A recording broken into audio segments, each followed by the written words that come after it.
Ahead. That's enough.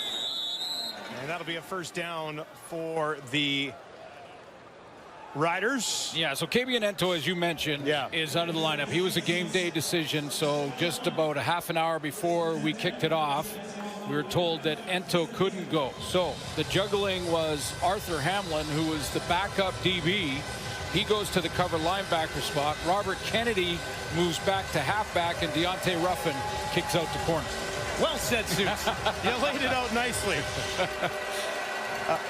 Ruffin last year had 5 interceptions. Doesn't have one yet this year. He's at the bottom of your screen right there working against Dante Myers. 1st and 10 from the 29 for Harris. How about an end zone shot early? No! Incomplete. Just a bit too much for Robustelli. 2nd down. Yeah, you get that feeling that Robustelli was going to be important to Trevor Harris with the injuries they have in the receiving core. He's the wide out in the short side. A little bit of an outside fake, and he is over the top and open. Trevor Harris with that great completion percentage just misses him. Piece of the fingertips, nothing more. Harris likely to throw again. Alouettes send 4. Harris near side. Robustelli has it. Takes it down to the 20. This is going to be Tommy Stevens territory again for the visitors. Yeah, there's no question. Tommy Stevens come in. It looks like it's a yard to go. Robustelli just missed. They go right back to him. Short side is the opposite side of the field this time. And he gets it right to the marker. Top two teams in the league in time of possession. So we shouldn't be surprised by the Riders putting together a 4-minute-plus drive already here early in the game. That is a full yard. Are you questioning the decision? No, not questioning the decision, but it's a full yard. Tommy Stevens going to need to get it all. Can he find a yard here? Tommy Stevens, a yard and more down inside the 15. Never in doubt with Big Tommy. Well, it's less of a gamble with Tommy Stevens when you think of him at 6'4", 250 pounds. This is a gamble. When you're in short yardage and the quarterback shuffles right or left to find a hole outside of that A gap, which is between center and guard, when you do that, it's a gamble because any kind of penetration will end that type of move by the quarterback, but not really with Tommy Stevens. He just shuffles over, gets that 250 going downhill, and he gets 3 or 4. Saskatchewan 55% inside the red zone this year, 11 for 20. A.J. Alouettes up the middle. Great run. Takes it down inside the 10.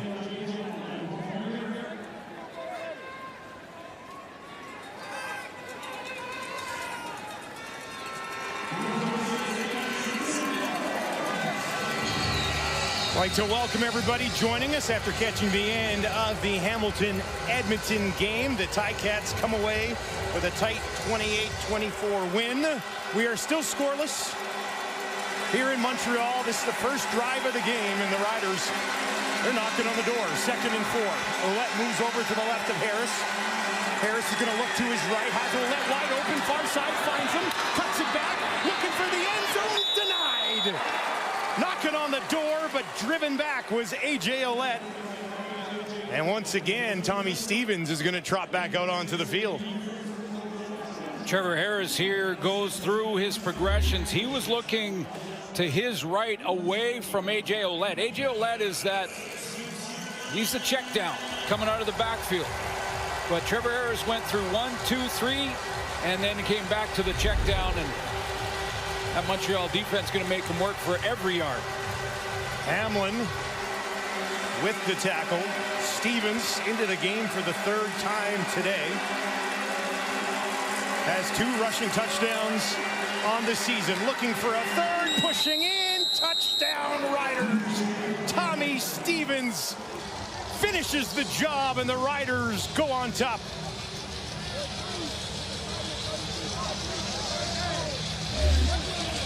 Excellent opening drive for the visitors. Hostile territory, always tough in Montreal when you're flying all the way east and losing the 2 hours of time zone. And as Kate mentioned off the top of the show, they haven't won here since 21. When Trevor Harris was the Montreal they beat Harris. Montreal quarterback. 3rd touchdown of the year for Stevens. Brett Lawther for a 7-point lead. A bit of a statement drive from the Riders early in this one. Great field position after a nice return from Dante Myers. They go 10 plays, 54 yards, just under 7 minutes for the lead. He's got good field position by Dante Myers on the return. That set up a great opening drive for Trevor Harris, who really took what the Alouettes gave them on defense. Couple of checkdowns, couple of throws, one to Robustelli. Missed on a deep shot. Check down here to A.J. Ouellette. It was a 10-play drive, though, almost 7 minutes, where the Montreal offense hasn't even gone on the field yet, and they're down 7-0. Harris 3 of 4 on that drive. 22 yards. Lawther kicks it away. Tyjon Lindsey takes it just outside the 10. And is stopped at the Montreal 34. So halfway through this opening quarter, we will finally see MBT when we return to Montreal. Start of the season for McLeod Bethel Thompson for the Alouettes. Picked up his first win last week. Well, and it was a big one he really wanted after going 0-2 in the first 2 starts with Davis Alexander out.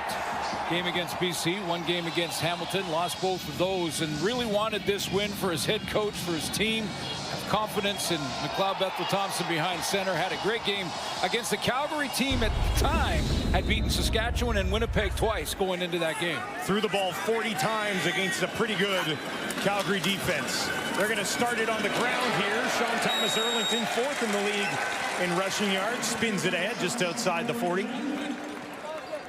Had 1 touchdown throw in that game against Calgary. So now just needs 2 more to get to 100 in his career in the Canadian Football League. 67. More important to him to get the W, but it is a significant accomplishment. Trying to keep pace with the Ticats. Picked up another victory today. 7 yards on the ground. Back there again. Breaking a tackle, finding the yardage needed for a first down is Thomas Erlington.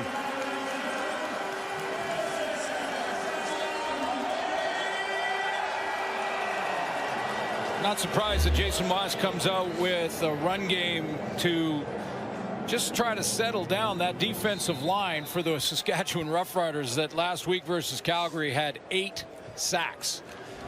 3 of those defensive linemen had a pair. Micah Johnson, Shane Ray, and Malik Carney. A.J. Allen and Revis with the others. MBT, far side, finds Sneed. Stiff arm on Sales, but forced out of bounds anyway. Here's a look at the Alouettes offense. Left tackle, Nick Callender, 3rd straight start for him on McLeod Bethel-Thompson's blind side. Go to the receiving core. Big game last week by Tyler Sneed, and newcomer but not new to the game, not new to the league. That's Alexander Hollins, former BC Lion. Gets his first start as an Alouette tonight. More on Hollins coming up later in the quarter. MBT under pressure, dumps it off. And that is incomplete. There's that defensive line we were talking about in the face of the Alouettes quarterback, forcing a quick throw and an incompletion in the direction of his running back. Yeah, no fancy blitz here, just a straight pass rush with 4. But you see that little game on the outside. Shane Ray goes inside, and Mike Rose swings around to the outside, collapse the pocket.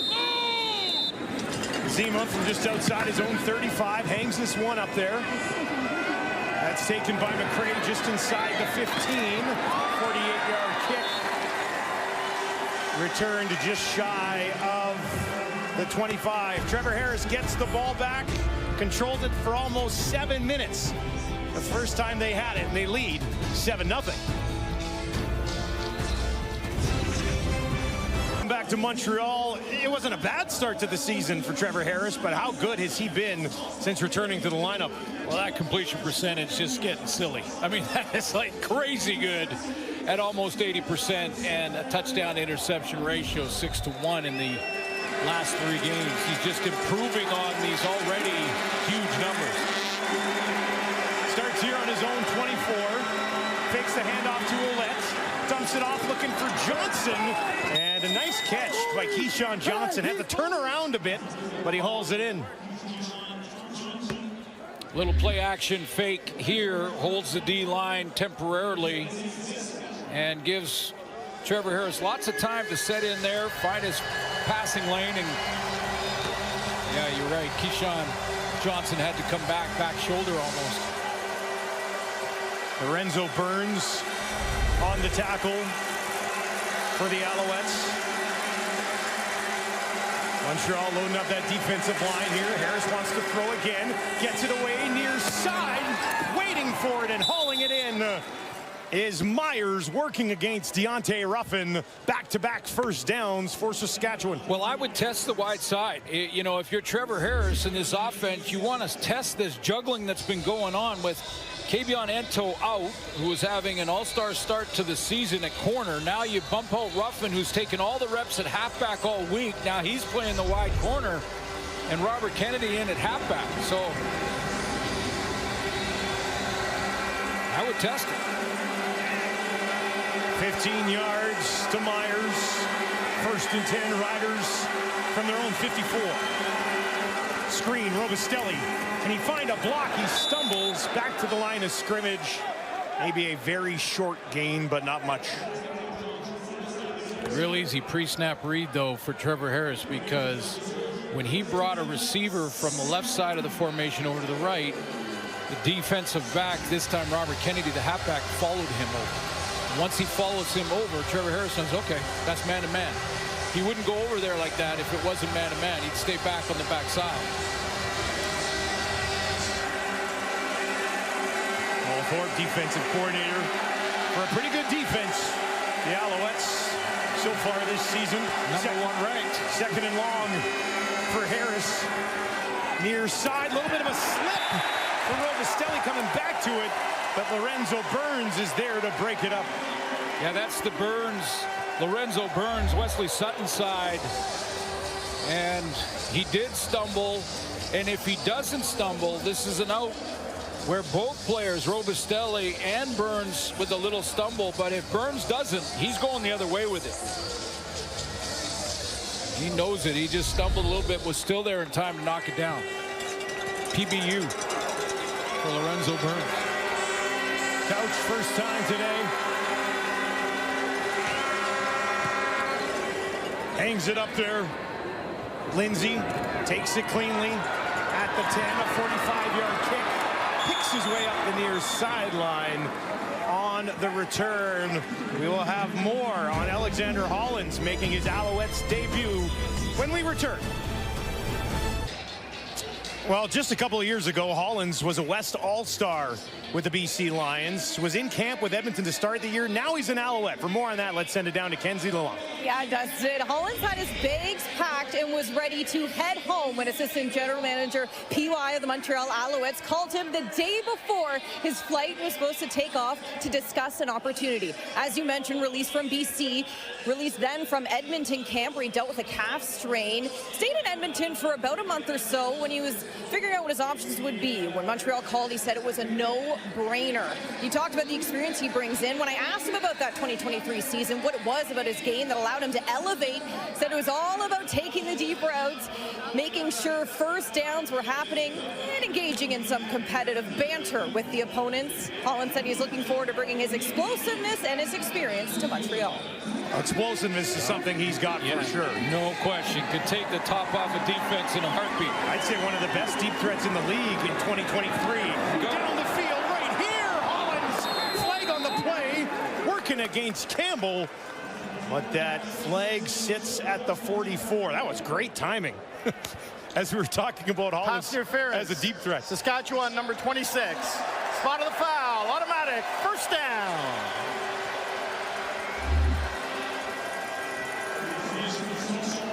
Watch the great route running here. Yeah, and it was the intended target. Little stop and go, like he's going to curl. And then he takes off and goes deep. Gets in behind. Little pass interference, which is good as the catch. And there's the example of Alexander Hollins able to take the top off the former All-Star, 1,000-yard receiver in BC a couple of years ago. And the replay center has moved the spot of the foul to the 36-yard line. I'm not sure why that didn't get upgraded to pass interference if he was the intended target. So they've moved it back. It'll end up being 15 yards. So it's going to be 23. They back it up 8 yards here. Well, they're saying that's exactly where the pass interference occurred. Another quick hitter. Sneed. Popped up, held on to the ball against this Riders defense. 8 sacks for this group up front. Micah Johnson got a pair. So did Shane Ray, as I mentioned, and Malik Carney. There's one of the great run stoppers in the game in Jameer Thurman. 2 real good linebackers, middle linebackers in this game, in Darnell Sankey and Thurman. And I'm going to look at this strong side, the boundary side of the defensive secondary for the Saskatchewan Roughriders. Milligan and Sales out there against Rambo and Sneed. Sales with 5 knockdowns this season, tied for second in the league. Has an interception as well. Milligan, 2 interceptions, 3 knockdowns. MBT bouncing around the pocket. Dumps it off. to his running back. Nowhere to go, and once again, Montreal will be forced to kick it away. Corey Mays has a rotation on his D-line. He's got 8 D-linemen dressed for this game tonight. He gets pressure with just 4, and he forces quarterbacks to check it down, and those linebackers that are facing MBT now, facing McLeod, Bethel, Thompson, because of their zone drops, can just rally to those underneath throws and make the tackle.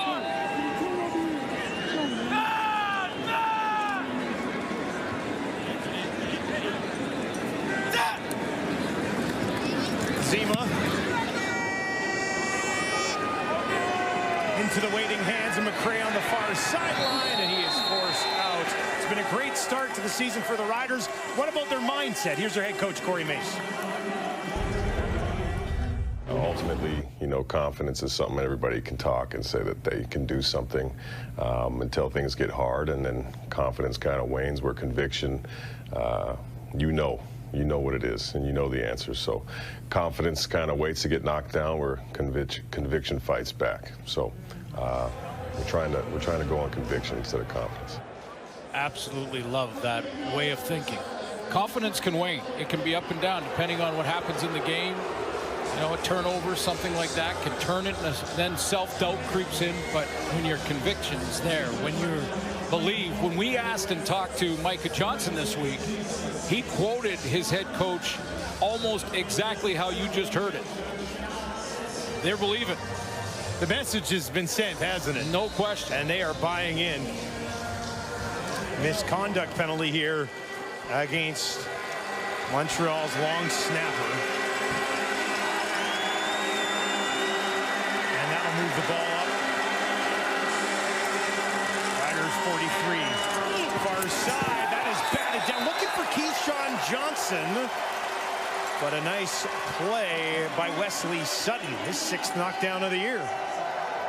Yeah, that's twice now. Trevor Harris has gone over there to test Lorenzo Burns and Wesley Sutton's side of the field. And there's 2 knockdowns for the defensive secondaries. Pass is broken up. That's a great tip. Right at the right time.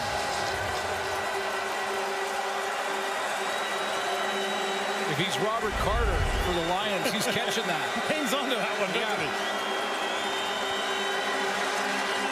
2nd and 10 for Harris. He's in trouble, and he is taken down. There's a flag right at the end of it. Oakman celebrating. And we'll see what this flag is.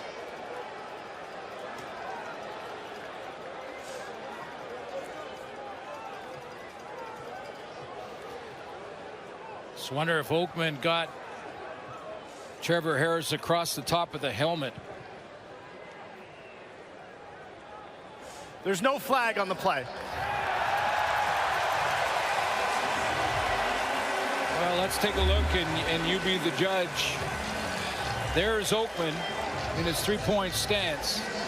He does, I believe, hit the top of the helmet, but he's going by when he does it. And they don't deem that enough to be roughing the passer.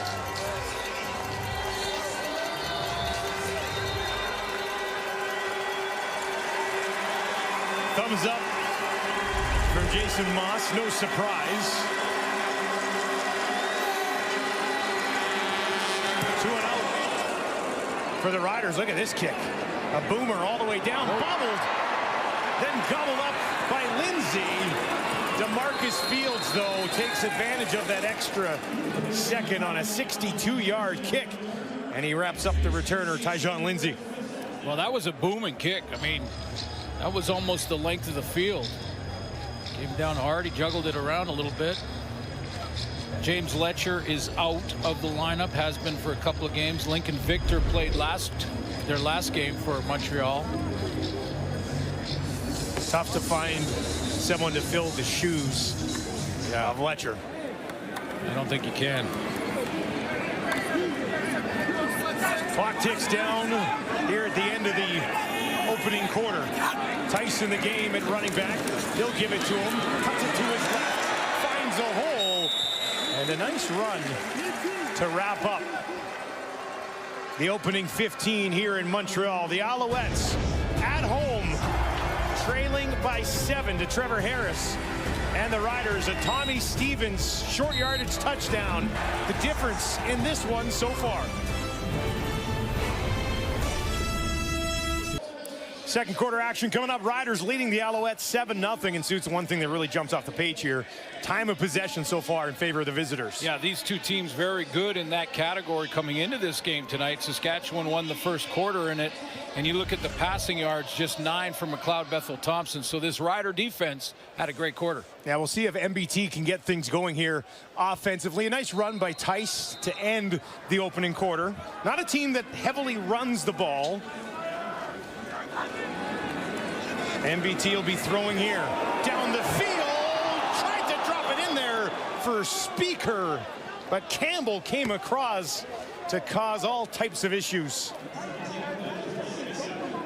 Tavon Campbell has breakaway speed, top end speed. He can close very quickly, even if it looks like it's an open receiver. Speaker with a post here, right down the hash mark, looks like he is open. And Tavon Campbell just makes up that 5-6 yards, closes in the split second, knocks the ball down. He can fly. McCray stands just outside his own 35. Possibility of good field position looming here for the Riders. Zima going to force McCray back a bit. Takes it at the 30 with a bobble. Picks it up. In trouble. Trying to escape. Can he find a way out? No. Taken down at the 30. Bit of a mad scramble there for Dre McCray. Trevor Harris about to step back on the field here. Player of the month in July. Well, I mentioned, you know, there's been some great quarterback play this year. You think of Bo Levi Mitchell, who was the game before us, and other quarterbacks playing, and Trevor Harris is the most efficient quarterback in the league. Now, quarterback efficiency rating is based on a whole bunch of stats, and we would take at least till halftime trying to explain. Let's just be honest, nobody knows. No one, exactly, but he is the most efficient quarterback in the league coming in. 6 of 9 tonight for 53 yards. They'll give it to Alouette, trying to find some room on the outside. And he is tracked down. Ruffin and Sankey there to make sure he didn't do any more damage. That's what I mean about two real good run-stopping linebackers in this game. Jameer Thurman for Saskatchewan. Darnell Sankey, a former Rider, briefly, who will go sideline to sideline. Those guys are bangers and tremendous run stoppers from tackle to tackle, or if you bounce it, they'll catch you on the sideline. Second and 7. Harris gets it away. Going to be spotted just short of a first down. He goes back to Rubistelli. Burns has been all over him tonight. It's a yard, though, so that's Tommy Stevens' zone. I don't think there's any decision to be made when it's. I wonder if they're inside their own 20 and they're 3rd and 1. If Corey Mace would just say, hey, our guy can't be stopped, so we're going to go with it. He's already 3 for 3. Well, I don't think he's been stopped all year. No, there was one. I remember it. Yeah. I was stunned by it. Okay, we'll give him 1. Yeah, 1. Might have been on the second down. Pushing his big hitter. That's a great tackle, but they do say he got enough. Forward progress, first down. That's what I mean about the shuffle. When you take the shuffle in short yardage as a quarterback, and you take that shuffle, you're allowing the middle linebacker to react. And I believe it's Darnell Sankey, yeah, right in the hole. He steps up along with Ken Narku, and he gets it, but only just.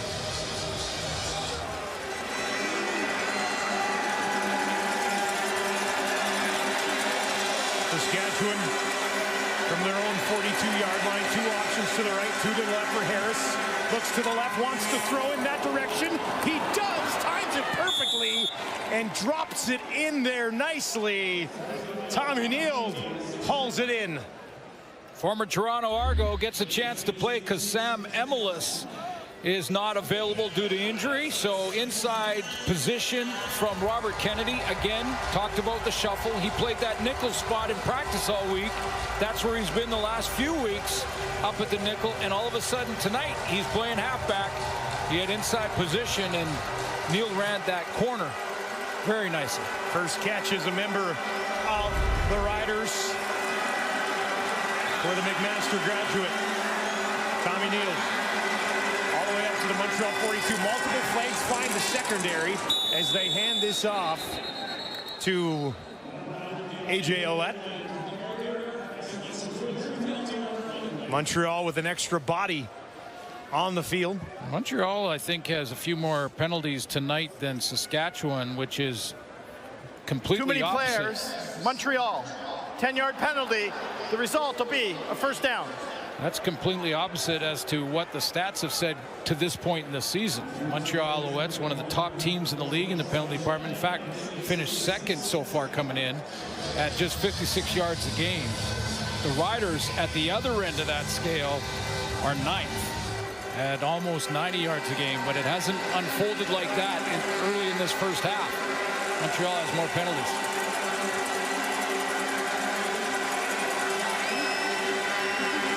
Harris back to Alouette again. Pretty good sized hole on the left side of the line, and he takes it down inside the 30. So, you know, in a roster configuration here for Jason Moss, he's going with 5 defensive linemen, 2 of which are back in the lineup for the first time in a little bit of time. Dylan Wynn coming off injury. He's back in the inside. Sean Lemon, who we talked about coming off that suspension, he hasn't played in over 400 days. Yeah. And 3 of the 4 starters are over 30 years old. So, you know, you wear that group down with a run game in the fourth quarter. Trevor Harris may have all day in the pocket. Alouette 16 yards on 4 carries so far. Harris. Keyshawn Johnson spins it back inside the 20. He's got a first down for the Riders and takes it down inside the 15 with his second catch of the ball game. Yeah, so quick hitter here, and you know, if they do get tired, that Montreal D line, they'll have to go to exotic blitzes. That's what happened on this play. Trevor Harris saw it and got it out there. So Corey Mace has a completely different philosophy when it comes to his defensive line. He's dressed 9, and they rotate through. Baldonado, Benoit Marion, they rotate through the starting lineup, keep it fresh. Back in the red zone, second time today for Saskatchewan. Found a touchdown the first time. Harris looking for another one here. Batted down. Great defense. Deontay Ruffin getting in front of Dante Myers. Well, you know, I know it's more complicated than I'm going to make it right now, because Trevor Harris is going to go through his progressions, look at the defense, take his reads, and then determine where he wants to throw the ball. He's one of the best in the business at it. But every time he's gone over there to Lorenzo Burns and Wesley Sutton's side, he's struggled. That was the first time he went over that Deontay Ruffin got involved and actually got his hand on it. I'd still say on that wide side. Montreal sends for Harris down the middle, end zone, touchdown. Welcome to the Riders, Tommy Neal. How about that? How about Jamarcus Hardrick saying, welcome to the team. Welcome to contributing. Hardrick out there taking his guy off the edge, giving his quarterback lots of time to stand in and throw a dart over the middle to Neal. First catch and first touchdown in the same drive as a Saskatchewan Roughrider. We talked about the depth at this position for the Riders most of the season. Emilus has been in and out. Schaefer Baker hasn't been around. They've been waiting for Bain, and others just continue to step up. Wather makes it a bit interesting, but knocks it inside the left upright. It's a 9-play, 79-yard drive that ends in the hand. There's the intended target. Take a look at the veteran quarterback, how he looks off coverage. This is Trevor Harris at his best, looking way over here to freeze any defensive back on the backside, thinking, no, he's going to the wide field. Whoop, he flips his hips right back over the middle to Tommy Neal. Great touchdown throw, but that look off, it may seem like a small thing, but DBs are trained like that. You see the quarterback looking one way, you start to freeze or slide over that direction, and he goes backside. Harris, 10 of 14, 112 yards. And that touchdown. Lindsay on the return. Solid one. Spins it just outside the 40. Trevor Harris, another target at his disposal. Finds him.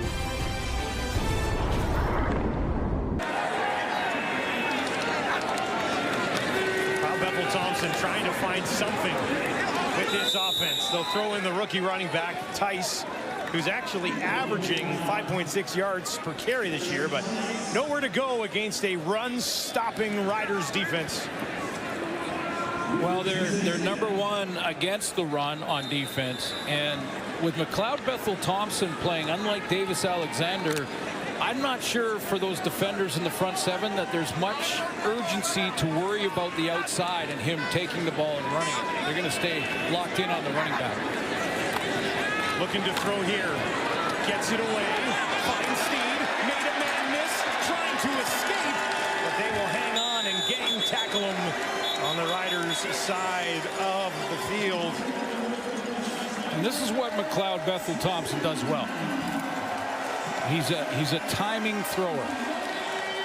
He understands, like Trevor, he understands defenses, so he knows where to throw to the spot, and if he can take that last step in his drop and get rid of it immediately as soon as that curl happens, he can move the football. He can make all the throws. Sneed pushing hard, just 5'8", 180 pounds, but tough to bring down there. Now from the 51. Dumps it off. Tice one-hands it, spins, bounces back up. No whistle yet. And then now a whistle as he's taken down just outside the 50. On the first spin, I'm not sure he was touched, because he spun and then went down on his own. And I think he got up, and I'm not sure if they marked it with a couple extra. No, they didn't give him the extra. I'm not sure he was touched there by A.J. Allen. And then when he was touched, he was up again. Took a loss on it. Yeah, he did take a loss on it. He didn't get any of those yards. 1, 2, 3, 4, 5. Just 23 passing yards from MBT so far. A bobble. Pressure. Finds Speaker. Speaker will be stopped short of the first down. That's called a miscue. That's a timing issue. The former quarterback knows it. Just everybody moving and nobody ready, and All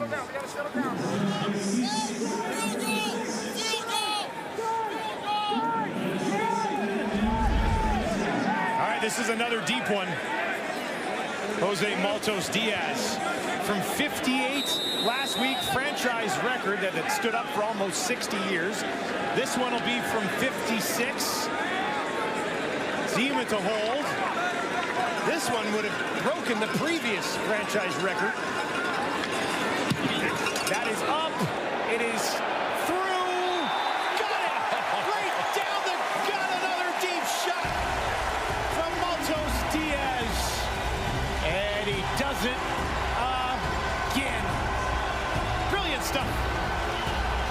Trevor Harris, McLeod Bethel Thompson going head-to-head tonight, but they met a long time ago. For more on that, let's send it back down to Kenzie. Yes, Trevor Harris remembers the exact day he saw McLeod Bethel Thompson throw a ball. We'll turn back the clock here. It was 2011 in the Arena League. The two were on opposing teams at the time, and Harris was wondering if he had the skill and the ability to be a pro quarterback. So he opted to watch other quarterbacks in the league at the time. Had his eyes on McLeod Bethel Thompson one afternoon. And the way he described the first throw he ever saw, he said that ball wouldn't get wet in a car wash. That's how powerful and accurate he was. The two would go on to be teammates in the UFL, the Sacramento Lion Kings. They learned a lot from each other over the years. Two veteran quarterbacks in this league now. Funny, going back to 2011. Down the sideline, finding Myers. Myers to the 20, and he's pushed out of bounds. Touchdown saver from Hamlin. Big shot from Harris to Myers. With the juggling in the secondary, this is what Trevor Harris is doing. He's going double move outside, a little play action to hold the pass rush for just a split second. That's all he needed with Myers in the double move on Ruffin. And that's Hamlin just hustling from his nickel spot to try and help out. He was in deep middle coverage, and he's just trying to catch him before he scores. But Myers gets Ruffin on the double move. 58 yards to Dante Myers. Riders in business again. Leading 14-3. Looking for more. A.J. Alouette takes the ball up the middle, down to the 6-yard line. So Marc-Antoine Dequoy was not back at the safety spot. He apparently, according to Ken's, is out for the rest of the game. So injured in the last defensive series for the Alouettes, and that's why you saw Arthur Hamlin back there at the safety spot trying to stop that tackle. So there's Antoine Dequoy. He's done for the night. That's a big hit for this secondary, especially with all the juggling they're doing. The safety's got to keep it all together. Huge loss. 2nd and 4. They'll hand it off. It's Anderson down inside the 10. Won't be enough for a first down. Tommy Stevens into the game again. This is a couple of yards this time. Do you push it ahead with him again, or is this the time you pull it, takes it back and takes a shot? And you got, look at the big man, and Micah Johnson in there is going to play offensive tight end.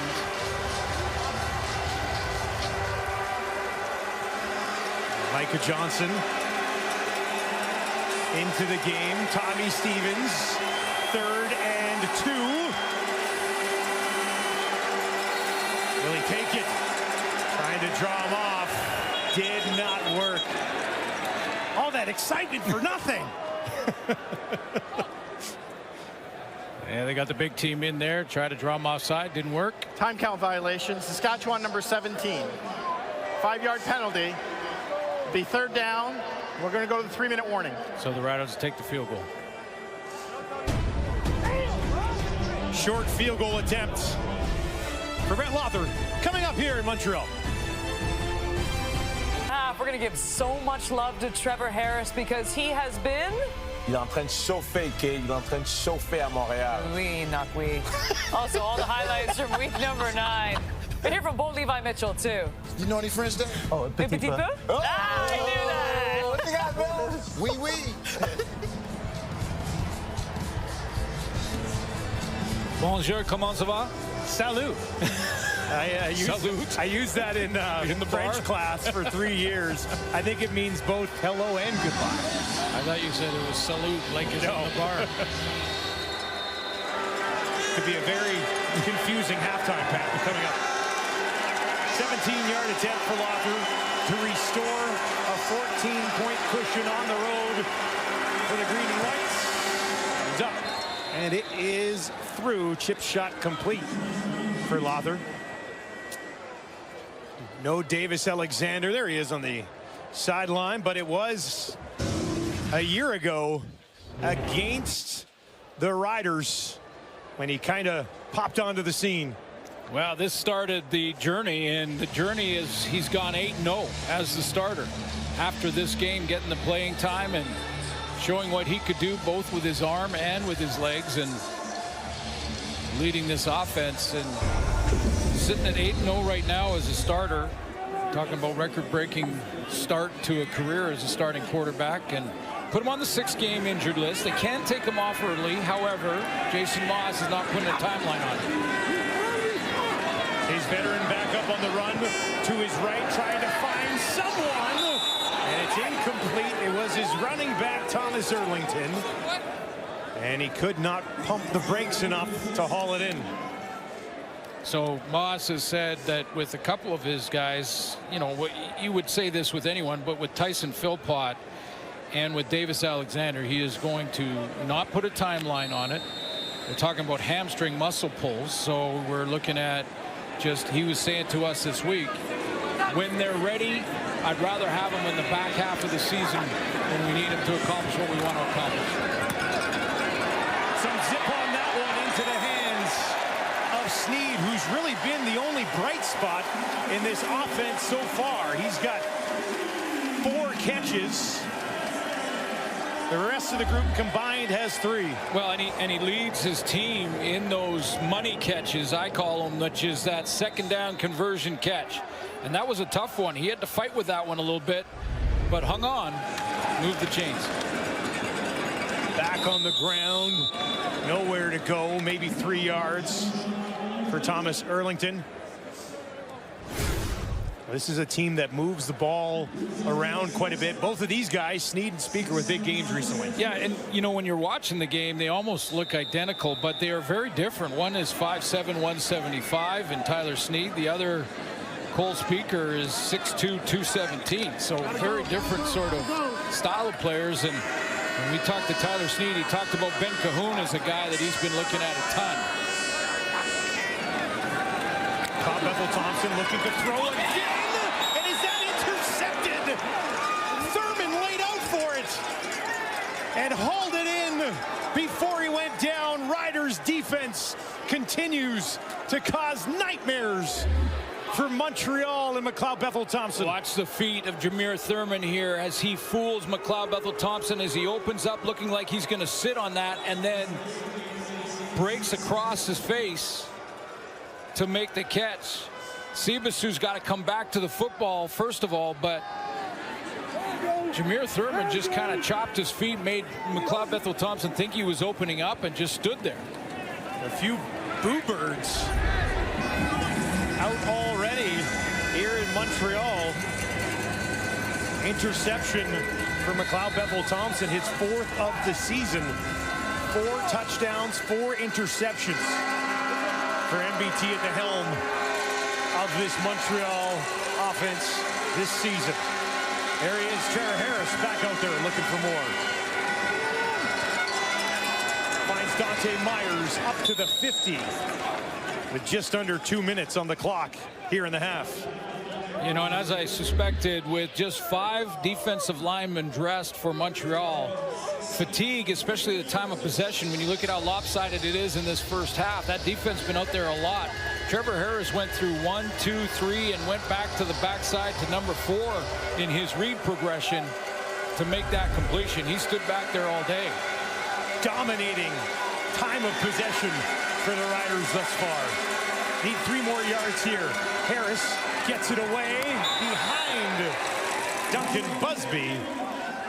Could not haul it in. And they will likely kick it away late the half. So Tyrese Beverette, he's going to have to blitz more. You're going to see Darnell Sankey probably blitz more. If that D-line gets tired, then you're going to see linebackers add in. Beverette's coming up to the line of scrimmage, and that's why Trevor Harris tried to get that out of there quickly. By the way, Tyrese Beverette's having a great season, and it just seems to me we're not talking about him as much as we normally do. You look at his stat line, it's outstanding. It's because you expect that from him. Well, right? let's not get comfortable and take for granted excellence, because he's one of the best in the league. Low driving kick from Couch. Bounces at the 5 into the end zone. Lindsay will take the knee, concede the points. The FedEx St. Jude Championship is right around the corner. Catch first round on Thursday, 8 a.m. Eastern, 5 a.m. Pacific on TSN+. Great evening here, though. Beautiful Saturday. Great crowd as well. They're not overly impressed with the Alouettes so far, but long way to go. A team that's found a way to win some close ones. 7 of 11 for just 45 yards. That one through the hands of Sibasu from McLeod Bethel Thompson, working against Campbell on that near sideline. Well, be careful with Tavon Campbell on the wide side, throwing that out. You know, and this is a timing quarterback, so he understands that. It's a long throw. You got to get it out there in time. Campbell has taken one to the house already, over an 80-yard pick six. Sibasu, a couple of catches last week for 41 yards. Unable to haul that one in. Riders send 4. Big hit. Speaker held on to it, too, after contact. Be about a yard short with 1:16 on the clock. Speaker is the motion receiver, the waggle towards the line of scrimmage. Rambo's coming in. Not quite change motion, but just going to sit down in the curl, and Marcus Sales jumps it. He has no deep threat to hold him back there. Rambo was an intermediate route as well, so Marcus Sales said, if you're not going to send anyone deep to take me in my zone back, I'm jumping this. Got an injured Alouette offensive lineman, Justin Lawrence, in pain on the field just inside the 35. Looks like they are working on his left leg. He is their center, so he'll immediately go to work. I believe it was Caleb Sanders in the rotation. There's a bull rush right back into with Lawrence. And that's number 92 right there, Caleb Sanders. And Lawrence is the center, so he's the guy snapping it. And then he picks up that block. And does someone on the inside rolling his leg, or grabs that knee immediately? Baldonado in there as well. That's the strategy for Corey Mace, is to rotate those D linemen in.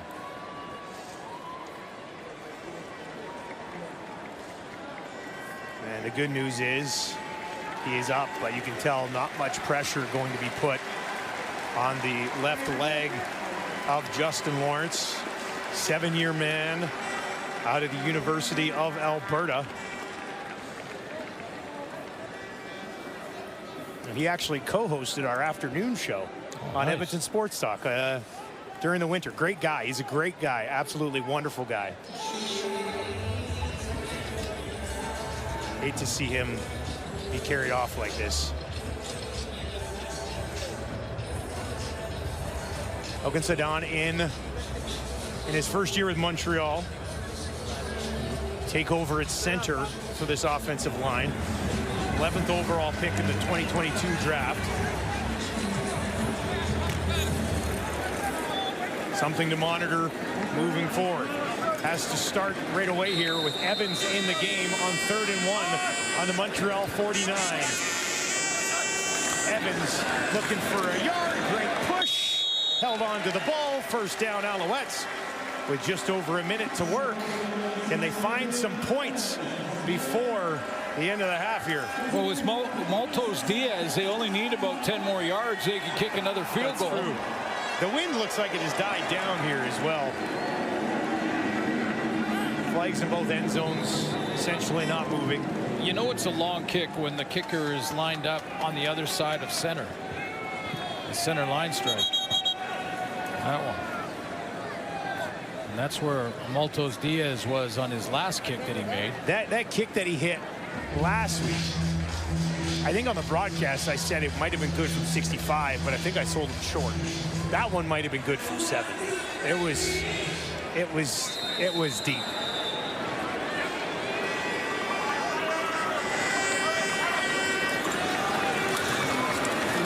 Thompson flushed out of the pocket on the run to his right down the field, just throwing that one away with the pressure in his face. Here's a look back at the big leg for the win. Maltos Diaz for the win. 58-yarder in Calgary. And look how deep that ended up landing. And we thought about probably 65. I don't know if Jason Moss would send him out there at that length, but not got even the leg to do it. Not even the longest field goal I've called at that stadium. when I was doing university football, a young kicker by the name of Nico DeFonte in a blizzard hit a game winner from 59, which was insane. MBT thought about a deep shot. There's a flag on the field. He almost threw another pick. Milligan was in the vicinity. I think a Montreal receiver was offside. Offside. Montreal number 85. That penalty be declined. Third down. So they'll be forced to take it away. They're only 2 or 3 yards out of field goal range. So this would be 7 yards from where the ball is marked there. A 65-yarder. And Jason Moss thinks, okay, that's Let's see a it. little Why not? that's a little beyond. That's great, though. You can make a 60-yard kick, 58-yard kick with the game on the line. That changes everything, too. Touches they come. Last 2 wins for Montreal. They're winning points both in the final 2 minutes of games. Zima just got that away. McRae takes it. There's a flag back near midfield after a 48-yard kick into the hands of Dre McRae, who's been held in check so far in this one.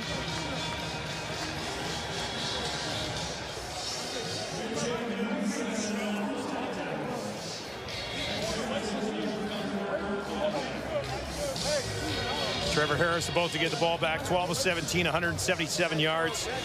Touchdown. He's looked after it as well. No interceptions. There's a flag here. I think it's against Montreal. I'm not sure what Corey Mace is getting the options there. If there's a possibility for a re-kick here.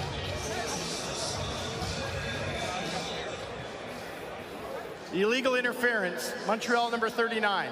Be a 10-yard penalty. First down. So it's after the fact. So it's not a re-kick. I'm sure Trevor Harris on the road in Montreal, the good crowd here, hostile territory with an 18-3 lead. Well, I hope you're about to say take a deep shot to Dante Myers.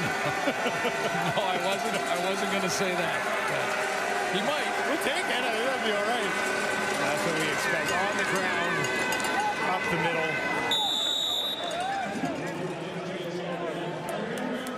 It's been a long day. The delay out west earlier, but the energy will be there at the half. Boy, that Western game looked great, though, in Edmonton. I mean, it was back and forth, lots of scoring. Hamilton comes out with that last drive to win it. Panel break it all down this first half. Talking about Trevor Harris. Another 300-yard game for Bo Levi Mitchell, and that streak continues. He passed Doug Flutie. Harris is on his way to 300 as well. They'll hand it off to Alouette in second down. There's a flag at the tail end of the play.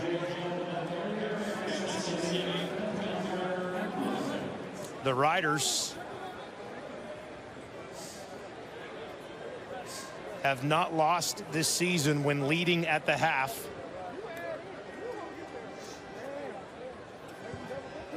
And they will be in that position in 8 seconds.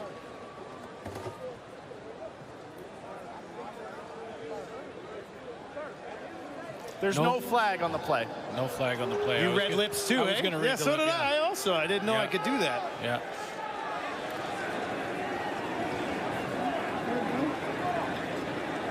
We'll see what Jason Moss and the Montreal offense can dial up here in the second half. It's all about adjustments. We say that all the time, right? And a couple of times this year, the Alouettes have come back from big deficits, double-digit deficits. One 11 points, the other 18 points, and came back. The Alouettes are 2-1 this year when they trail going into the fourth quarter. So long way to go in this one. Montreal has been in this position before. And can the Riders put one away and not let the other team hang around a little bit? I know a lot of Riders fans get concerned about that from time to time. Special first half for Tommy Neal, wasn't it? Touchdown, his first catch as a Rider on the same drive, and then it finished, that drive was finished with that touchdown, and he's with Kenzie right now.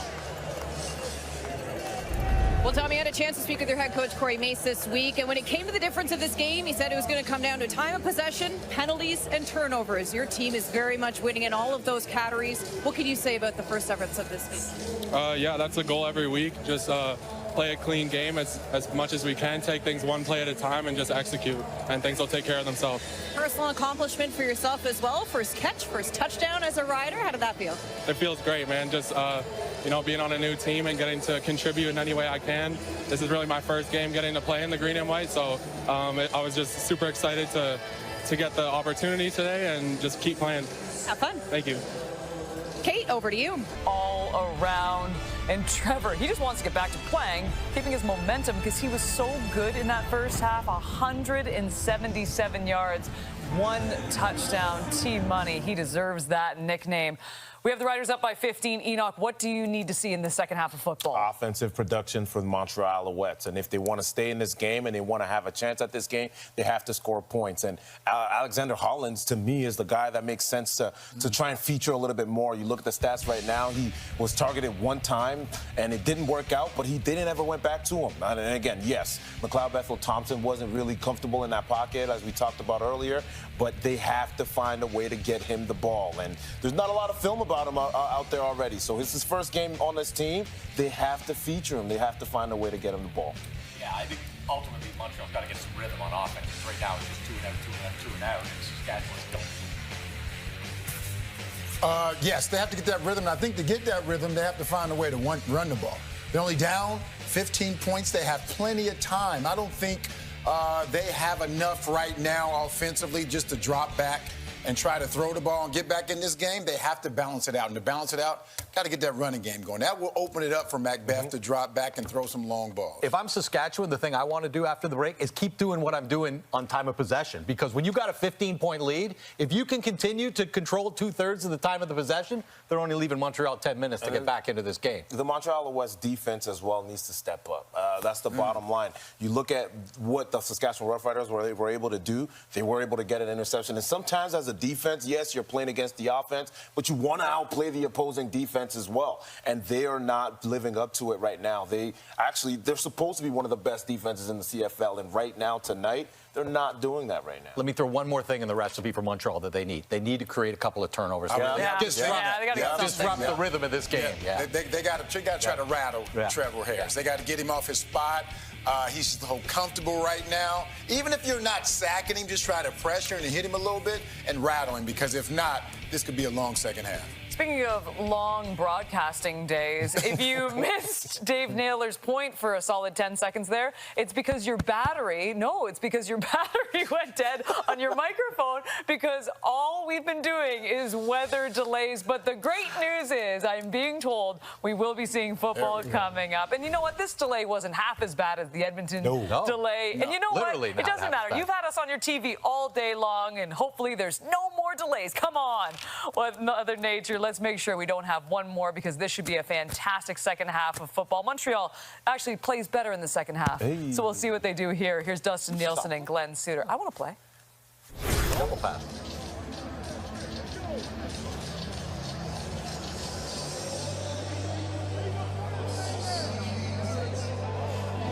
Well, it's good to know that we had the better of the 2 delays. Yeah, it was nice to get confirmation. We won the delays. Yeah, welcome back to Percival Molson Stadium in Montreal, where the Alouettes do trail 18-3 as we get set for a little bit of a delayed third quarter. Just 80 yards of offense for Montreal in the first half. Here's a look at why we were delayed. Yeah, it was getting close. The lightning strikes were close. Rain opened up, still raining, and had about a 9 or 10 minute warm-up for the players, and we're going to get it started here right away. And I agree with the panel. Maybe it doesn't matter, and Trevor Harris will keep at it what he's doing, but what he did in the first half. But it's the team that is behind going into one of these delays has a chance to regroup and to rest, and that defensive line in Montreal needs to rest. How important is this first drive of the half going to be?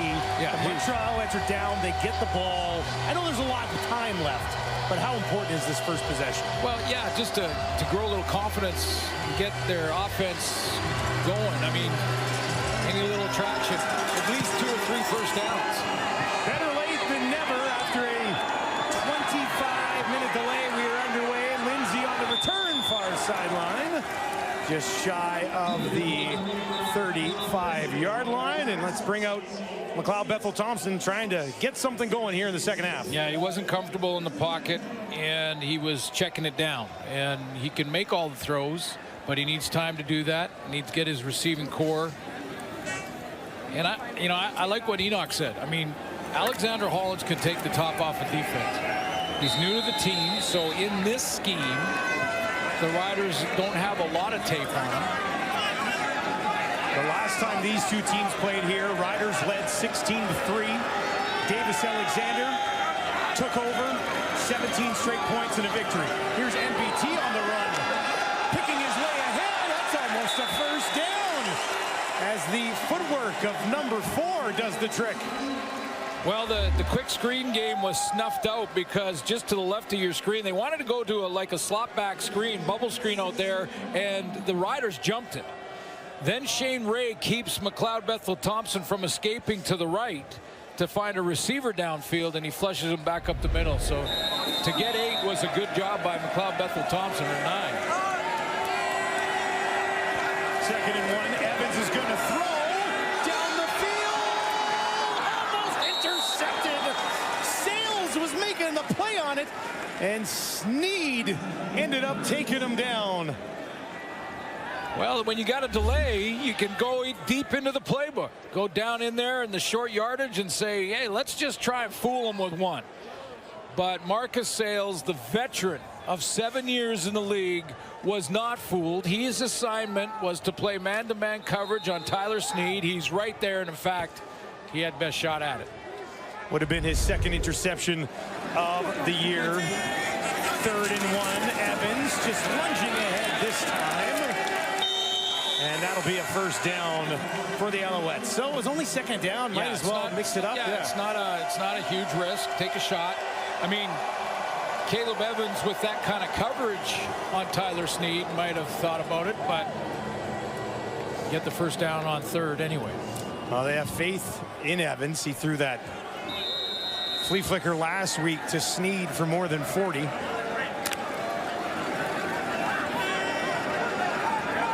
There's Hollins, targeted once, drew a big pass interference penalty. MBT on the run to his left, tosses it ahead, finds Sneed, and Sneed's got a first down as McLeod Bethel-Thompson on the run with a little bit of a shovel. Well, he's been around a long time. I mean, McLeod Bethel-Thompson is in start 164 here. So he understands the urgency. He knows, as you mentioned out of the gate, how important this drive is. Get plus territory at the very least. Get Maltos out there if you have to. But score a major even better. Team leading 5th catch of the game for Sneed. 1st and 10 from the 50. And they'll hand it off this time. Decent pickup, Sean Thomas Erlington. There's a flag that came out late. Rambo involved with a rider on the far sideline.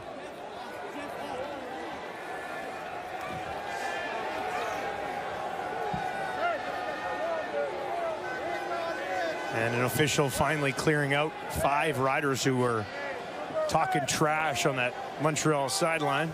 Charleston Rambo has not been targeted in this game. No Mac, no Philpott.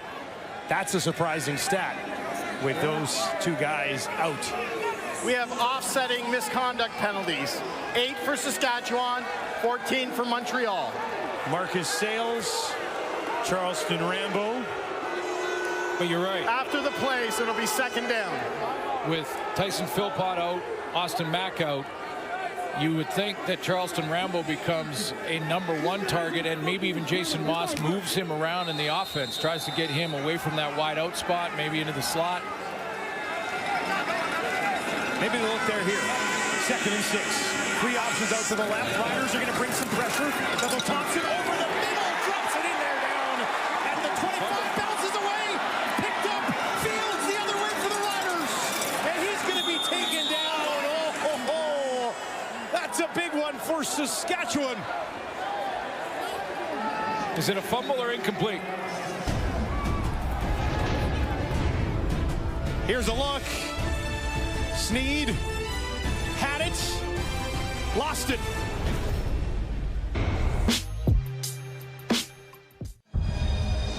We gave you one look at this prior to break. Here's another one. Let's see what the ruling is here. Down to the field. After automatic review by the replay center, the ruling on the field became an incomplete pass. It'll be third down. Yeah, the shot we showed you there was in slow motion, and that can distort the decision, but incomplete pass, and it's another long shot. 54 yards for Maltos Diaz.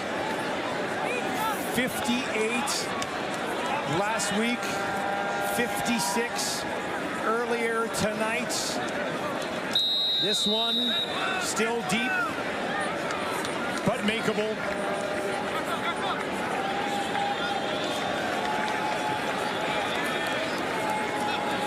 Maltos Diaz from 54 yards. That is, oh, got it, does it again.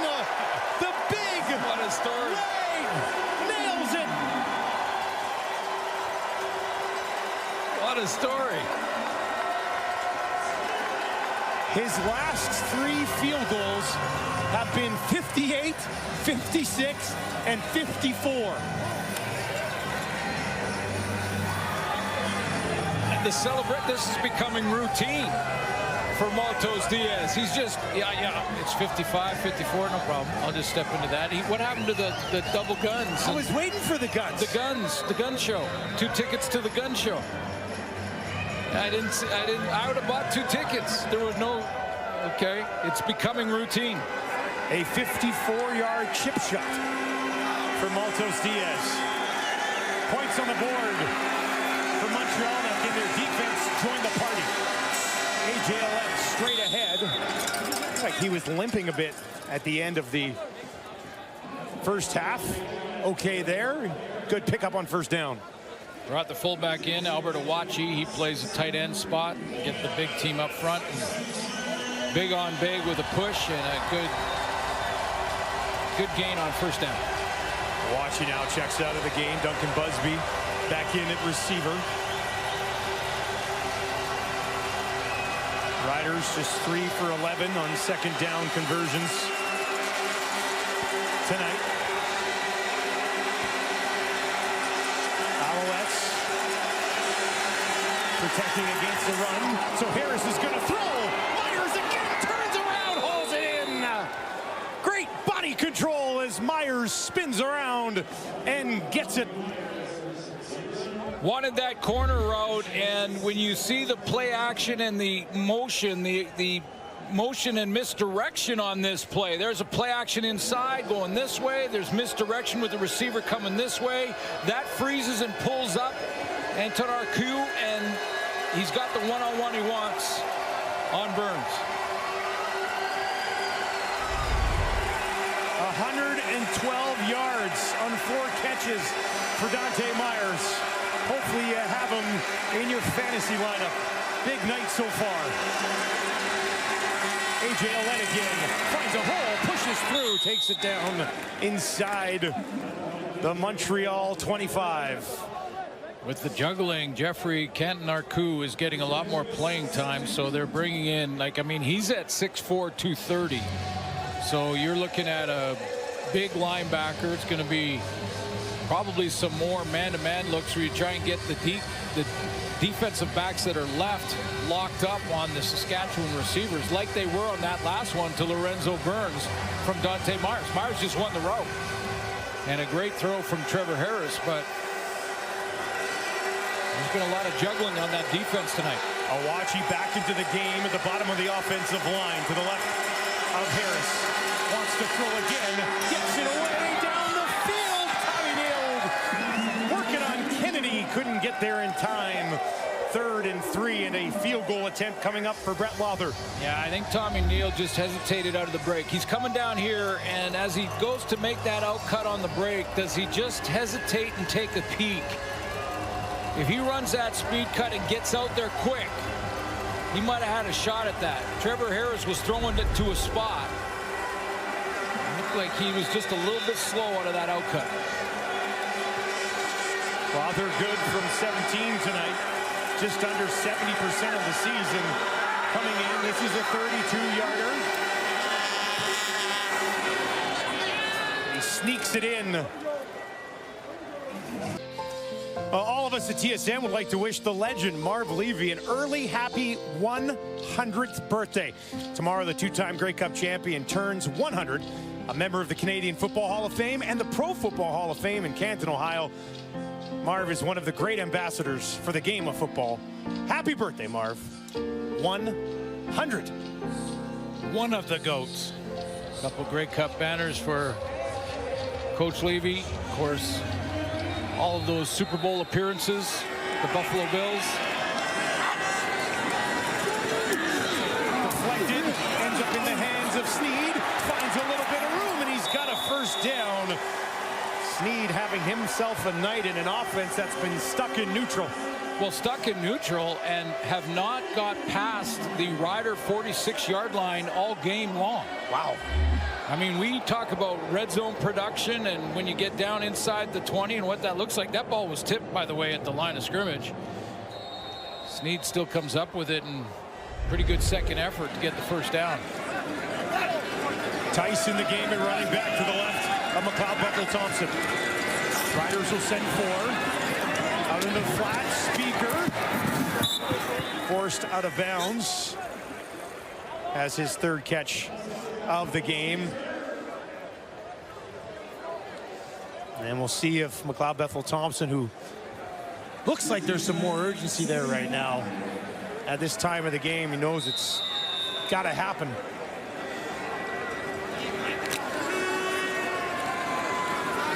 Still just 87 yards through the air for Montreal's offense, though. Saskatchewan brings some pressure. MBT in trouble and taken down. Mike Rose gets there.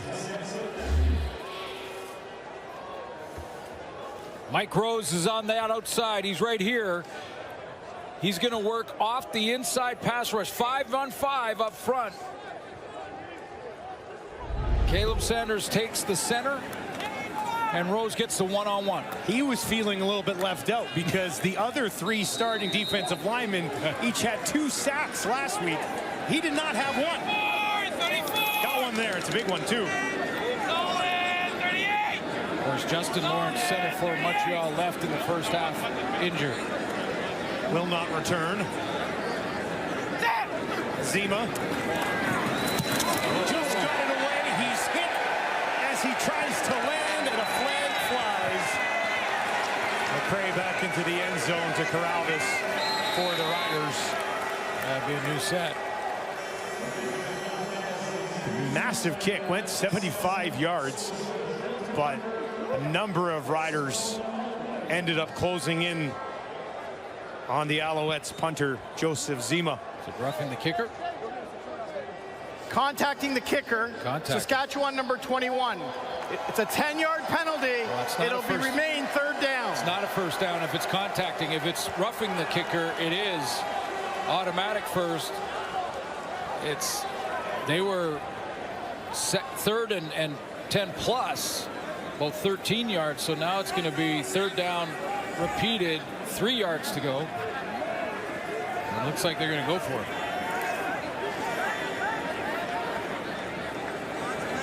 Contacting the kicker and roughing the kicker are 2 different things, and got to get that leg on the ground. If the leg's on the ground, it's not roughing. Saskatchewan's defense has found a way to get the job done tonight. Can they do it right now? Got to find 3 yards if you're Montreal. MBT looks to his left, on the run, out to his right. Where's he going to go? Down! That's where he goes. Picked up and taken away. Sanders the other way for the Riders. Touchdown, Saskatchewan. The scoop and score after the sack of McLeod Bethel-Thompson. And the Riders blow it wide open.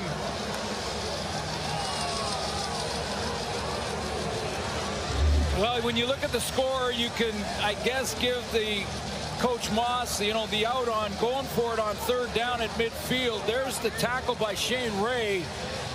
And that ball comes out on the way down. Caleb Sanders scoops it. Now every turnover is automatically replayed. So they're doing that right now, and every score is also replayed automatically. So the question here is, previous play is under review by the replay center. Was McLeod Bethel Thompson down, or did the ball come out before the shoulder pads hit the ground?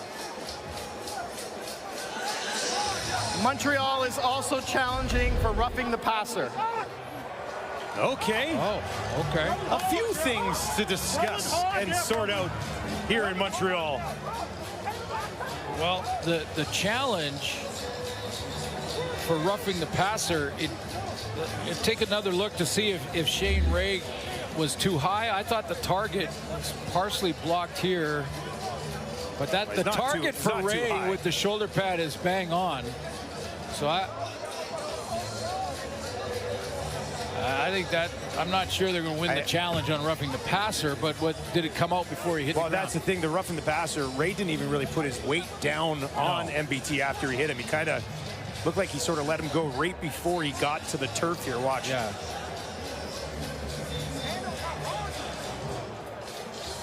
All right, they've taken a look at this. Let's get our official ruling.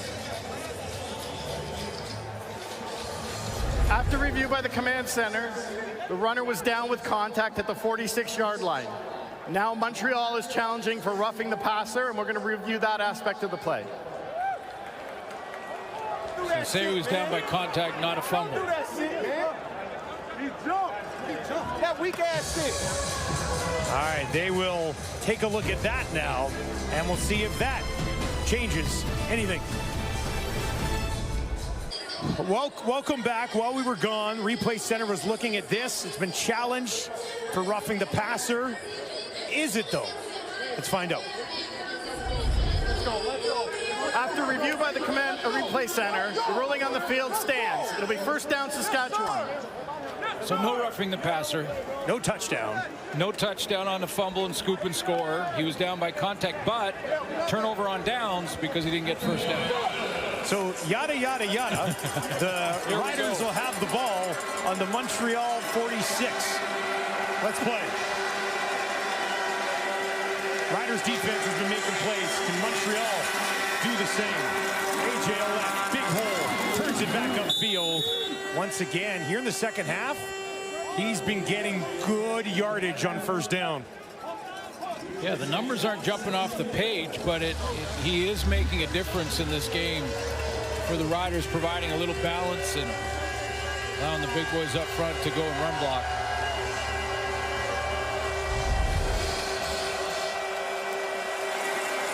Another second and very reasonable for Harris. Opens up a lot of options. Looks to throw. Gets it away. Finds Myers having a huge game. There's a flag back by Trevor Harris, who hops up. Boy, he took a hit to deliver this bender route. And didn't have a lot of room. Illegal block, hands to the face. Montreal number 91. That penalty be declined. First down. Adeyemi Berglund.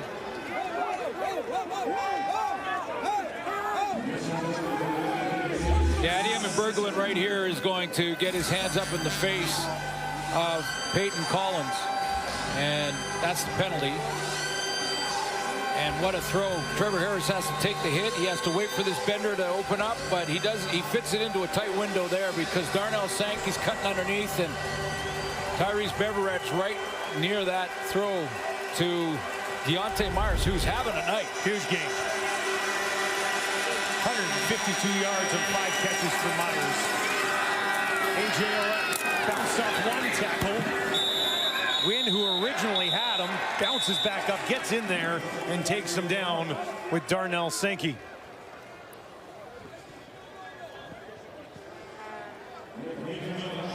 Chance here for the Montreal defense to limit the damage if they can get the stop right here. And Mark Mueller, at this point, another major, pretty much buries Montreal. Hold them to 3, keep it within 18. Find a way to get your offense going. Riders attack the red zone again. 2nd and 8 for Harris. Looks to the end zone. Far corner, drops it in there for Keyshawn Johnson. Touchdown, Riders. Johnson hauls it in. His 3rd of the season as Harris strikes again.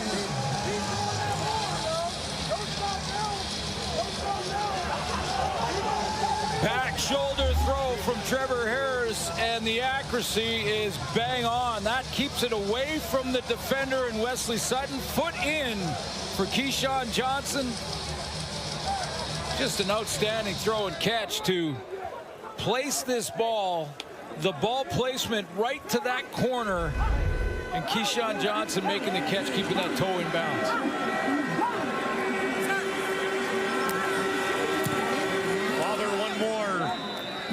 The lead is 22 on the road in Montreal for the Riders after the turnover on downs. 4 plays, 46 yards. He's in. Into the hands.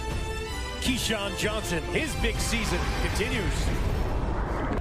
How about the recognition from Trevor Harris? Here's his route. It's an outside route with a little double move off the inside route from the wide receiver. So Keyshawn Johnson's going to make a double move here, but the Alouettes go with 3-man pressure. Stop it here. Just 3-man pressure. Lots of 2 safeties over the top. So Trevor Harris does not want to try to throw it in this area. That's where it's least dangerous. Get it out there to the sideline where only my guy has a shot at it and not all those safeties and free players in the middle. He saw 3-man pressure. He knew he had the rest dropping, and he works the outside to Keyshawn Johnson where it's a safe throw. And what a great catch at the end of it. Hey, man, shout out to kids. I know y'all at home watching. Daddy gonna always put on. My God. Shout out to G-Code. Shout out to Big Fan back home, man. We out here in Montreal. Let's see y'all. Big games for a few of the Riders tonight. Harris is 15 of 21, 247 yards, 2 touchdowns. Saskatchewan hanging one on Montreal so far tonight. A bobble by Lindsay. Picks it up. In trouble. Taken down. What a tackle. Jackson Ford flying down the field. Does his job. Back up. Free safety. Flying down here. Little juggle. So Lindsay is now sort of finding his way, trying to get back to that. What looked like a wall return. And Jackson Ford just shoots the gap and gets him. Quarterback change for Jason Moss and his Alouettes. Caleb Evans into the game, coming into this game, and he has attempted a pass tonight, but he had attempted just 4 passes recently this season. Starts here on his own 15. They'll hand it off. Sean Thomas Erlington, short pickup. What do you think of the quarterback change, Dukes? Yeah, I mean, you know, got to find some traction somehow. And Caleb Evans has some experience. 2 years in Ottawa. This is his 3rd year in Montreal. Working with Jason Moss, a former quarterback. So I'm sure he's learned a lot and learned from McLeod Bethel Thompson, Davis Alexander. But this offense was not only struggling to get, like as I mentioned, they never got past the 46-yard line of the Riders all game long. Evans looking for Hollins. There's a flag on the play. Last time they looked at Hollins, it was a pass interference. That just happened again. Well, that's 2 targets and 2 first downs when attempting a throw in Alex Hollins. Pass interference, Saskatchewan number 22. Spot of the foul, automatic first down.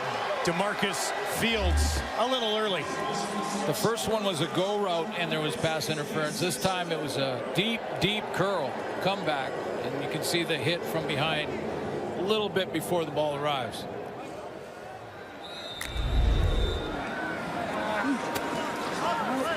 Now Now Tice into the game and running back with Evans at the helm of the offense.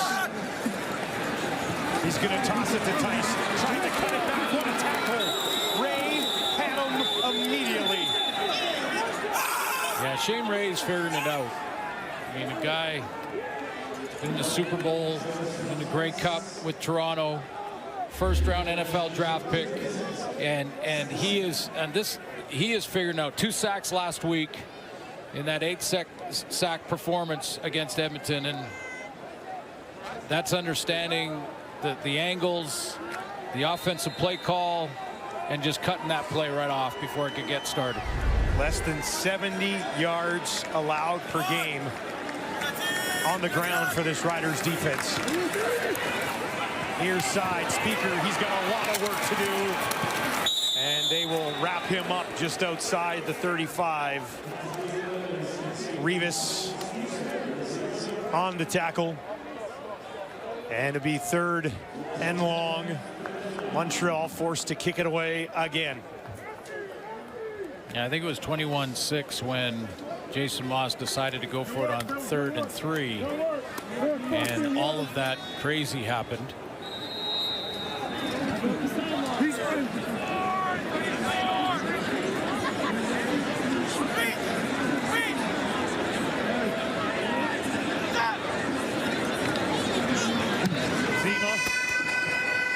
Clean this time.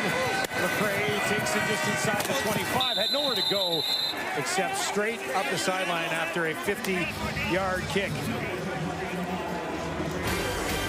Now get ready for the WNBA Canada game, the first ever regular season match outside of the United States. Catch the Storm taking on the Dream on Friday, August 15th, 10 o'clock Eastern, 7 Pacific on TSN. Very cool. Now, the Owls have come back from some pretty big deficits this year, but they did once last year, none as big as 22 points. But if they're going to even think about it with a quarter to go, they need a couple of turnovers from their defense. Yards in this game, 304 for the Riders, 113 for Montreal. Time of possession is tightened up a bit, but Montreal hasn't been able to do anything with it. Harris looking for Johnson, incomplete over the middle.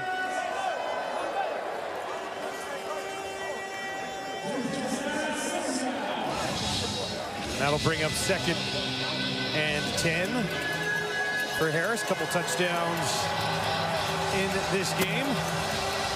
One to Johnson, one to the newcomer, Tommy Neal.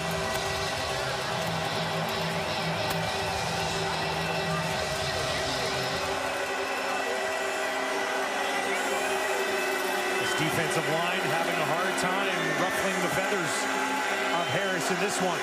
2nd in the league in sacks. Can they get there this time? Not even close. Finds Johnson, first down. Out to the 50 where they'll wrap him up. Arthur Hamlin is playing for Marc-Antoine Dequoy at safety now. When you just get a first chance to play at safety, you're going to back up a little bit. That's just natural. You feel like you don't want to give up anything behind you.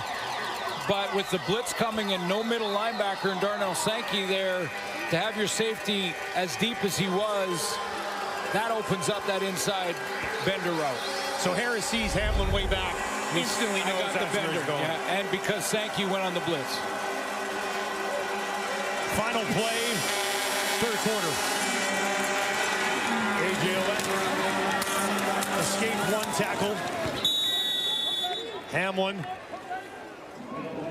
there to help Kennedy to bring down A.J. Alouette. It has been all Riders, both sides of the ball, as they look to improve to 7-1 to start the season.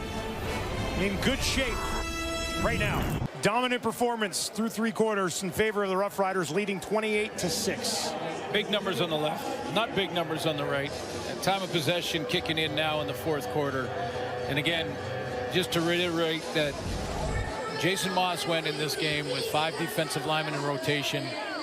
One of the guys in that was Dylan Wynn coming off injury. The other was Sean Lemon, who hasn't played in a long time. I know I've made this point a few times tonight, but what they've had to do in that third quarter is send the blitz. That bender route to Keyshawn Johnson was an example of a blitz beater.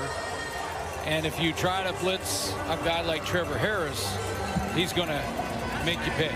So, you know, it sort of dictates what you have to do. And I can guarantee you, Sean Lemon, as good a player as he is, and he's a very good one, he feels like he's running in sand right now.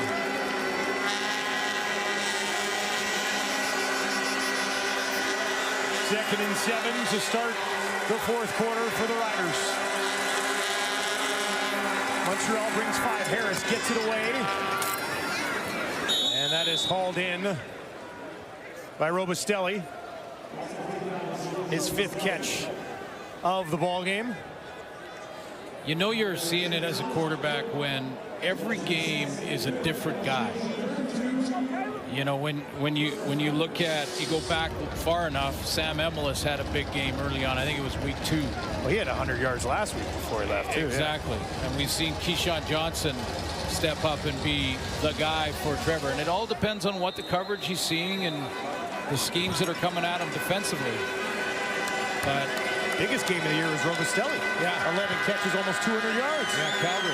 And then Myers, obviously, who's been consistent, but has had some big games as well.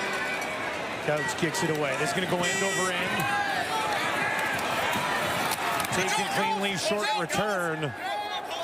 Tyjon Lindsay after a 34-yard kick. So these are big reps for Caleb Evans. You know, Davis Alexander on the 6th game we mentioned off the top. And probably to be safe, I would guess Jason Moss is going to leave him there for the 6 games. So they're looking at the second half of the season, last third of the season, probably get him 100% healthy so they have him through that run. So Caleb Evans has a chance to maybe win the number 2 job. Put a couple scores on the board in the fourth quarter. Alexander, of course, dealing with that hamstring injury. Don't want to rush it. Evans on the run to his right. We know he can do this. And he lunges ahead. Second and manageable for Montreal's offense.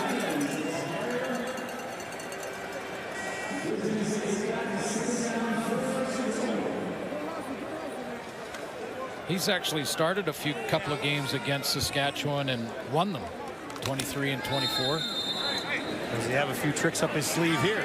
Different teams against a different defense.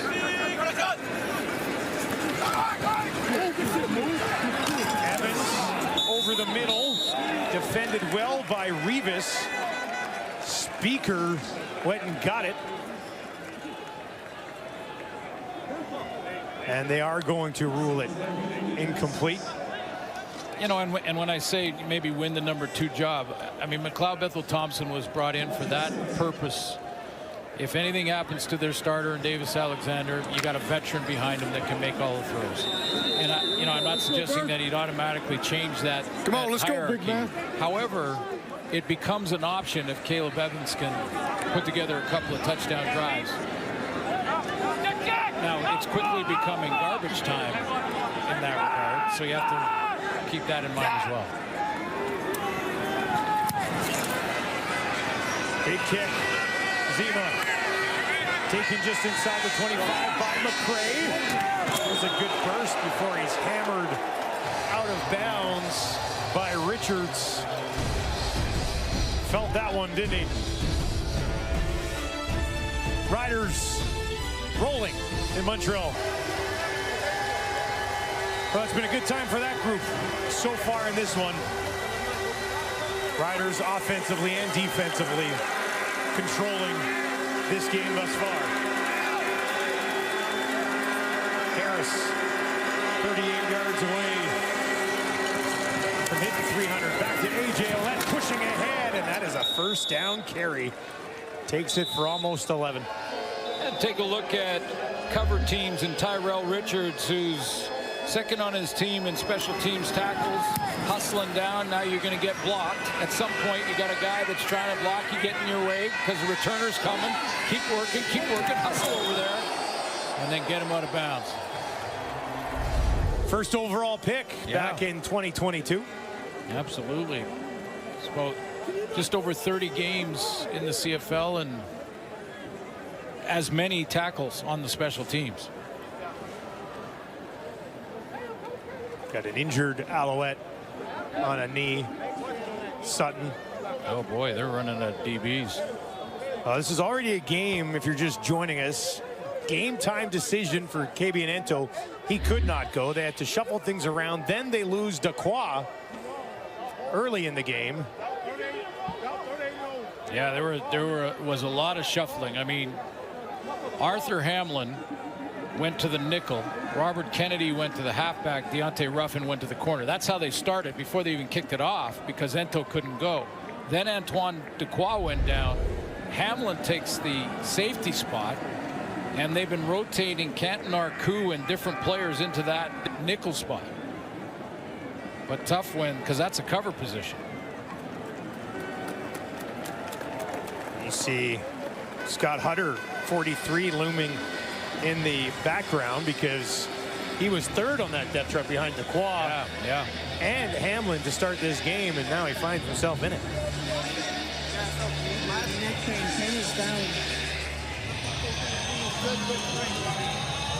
We'll bring in Hutter.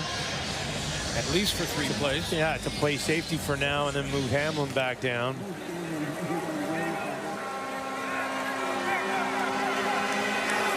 Nice run from A.J. That was his best of the night. Went for 11 yards.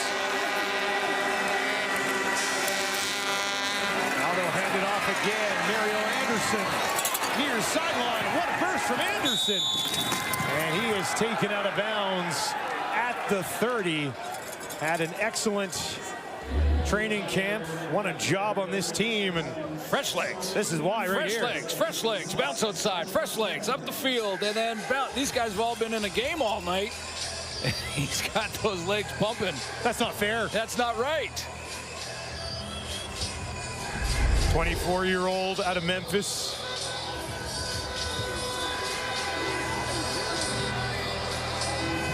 Looked like he was going to be involved. Then they signed Kadeem Carey. Carey unfortunately injured, so another opportunity for Anderson to give Alouette some breathers here and there. Now I say fresh legs. He'd play on some teams as well. Give it to him again, and he'll take it down inside the 25. Haven't talked a lot about Sean Lemon in this game because Trevor Harris has had his way with his defense and he hasn't really disrupted that. And again, like, he would have heavy legs right now after missing that much time of game action. You can train all you want, and they all do. But you come time to being in game shape, that's a different baby, and it takes a while. That's why the preseason's important. Get a few quarters in. Hadn't played in over 400 days. So yeah, it's a long time. Take a little while to ramp back up here. Harris down the field. A little bit in front of Duncan Busby. That'll be 3rd and 5. Brett Lawther time. So 102 career sacks in 152 games for Sean Lemon.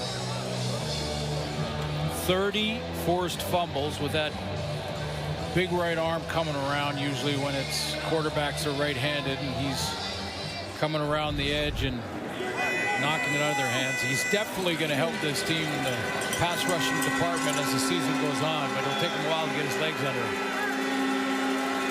32-yarder, Lawther straight away. Puts it home. The lead is 25 in Montreal. We played the Grey Cup right here. Raise your hand. Uh-oh, he's looking slow. Yeah. There you go. Four more on Micah Johnson. Gentle giant. Let's send it back down to Kenzie. Yeah, Yes, so when Micah Johnson is not reading up on his opponent's offensive schemes, you can find the 6-foot to 278-pound defensive lineman reading stories to young kids in the Regina region. As part of the Riders Foundation, the Riders Reading Program offers students an opportunity from kindergarten grade 5 a chance to have a rider come in and read them a story. There's about 8 guys that took part in it this year, Johnson being one of them, Picton, Brett Lawther, or others. And when I asked Micah Johnson this week about being involved, he said it's a lot of fun to visit smaller communities in the province, and he's not afraid to use some playful voices to keep it fun when reading to the kids. Making memories forever. I tell you what, Micah Johnson, like, look up, way up for those little kids in kindergarten when he walks in and his arm is bigger than them. MBT back in at quarterback here. He goes back to his favorite target as Sneed hauls it in. And you know, when you just think about why the Rider fans, it's generational, and their tickets, they get them when they're young, they're kindergarten kids, and if you've met Micah Johnson, had him reading you a story with voices, I mean, that will last forever, and you'll want to see a game. Good on him. And he is still not just denting the pocket. Micah Johnson is destroying the pocket at 37 years old. He had those 2 sacks last week, constantly taking the double team, which defensive tackles don't get enough credit for, because when he's doing that, the defensive ends get one-on-ones. And that's all game long. That's 35, 45 plays. And he's been doing it for almost a decade and a half, which is incredible. Bevel Thompson down the field. Should have been picked. That was just sitting there for Lacombo. I'm not sure he'll get an easier one than that. Well, just think about this, though. So you got double teamed up there. We just showed you the replay. A couple of offensive linemen. You got double teamed with the kindergartens coming in. Here they come. And just get a hug, and that's a gentle giant right there with those kids. A memory that they will never, ever forget. And they now have a favorite player who's easy to find because he's usually in the offensive backfield messing around with the court, like making it tough on the quarterbacks.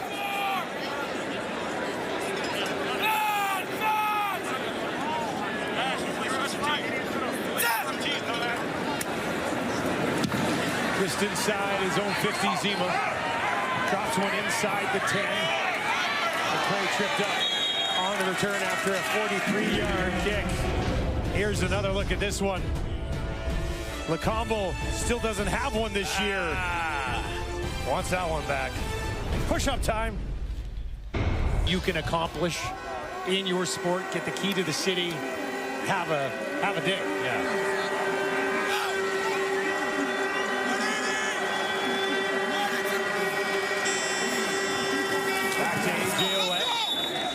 Trevor Harris remains in the game for now. You think we'll probably see Jake Mayer a little bit later on? I would have thought maybe this series, but if they're going to run the ball every play, then. But yikes, with his completion percentage, what it was coming in, and his 10-game streak well over 70, he's dropped down. He's at 68 right now. Oh, boy. Is this guy struggling or what?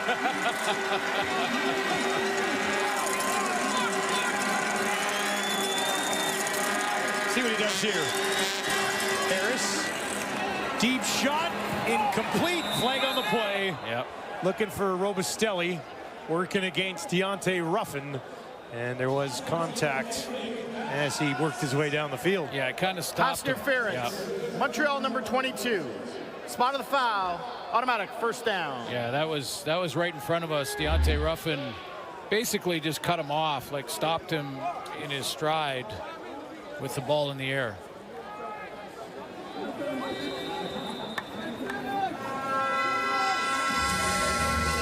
That'll move things up to the 35. The Riders on the verge of going to 4-0 on the road this season.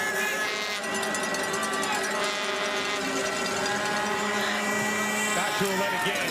Cut it back. Found himself a hole. loses his lid. Thrown to the turf. The difference between confidence and conviction.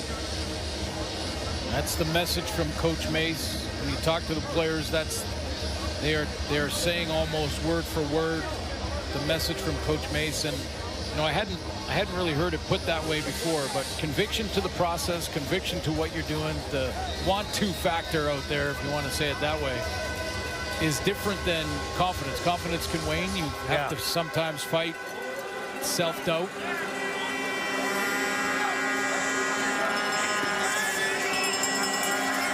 Aaron Anderson back into the game. Harris moves it. Duncan Busby took a big hit. Ball came out, picked up by Keyshawn Johnson. First catch of the game for Duncan Busby. I'm guessing that's getting Trevor Harris closer, over 300 yards passing. Just shy of that now, with 25 yards to go. And his completion percentage at around 69.